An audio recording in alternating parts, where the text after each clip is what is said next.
Number 1 is titled Index of Refraction of a Glass Prism and Dispersion. The objective is to measure the index of refraction of a triangular prism by the minimum deflection method. By doing this at several wavelengths, the index of refraction of the prism can be measured.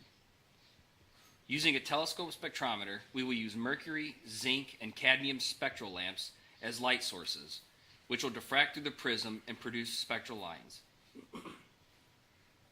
The first step is to make sure that the table is level, the collimator's width is adjusted so that the finest visible slit is observed, the crosshairs are aligned with the slit, and a measurement of the angle should be recorded.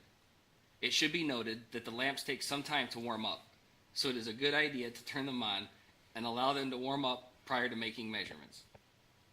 The prism should be then inserted into the spectrometer, in our case, a right angle triangle.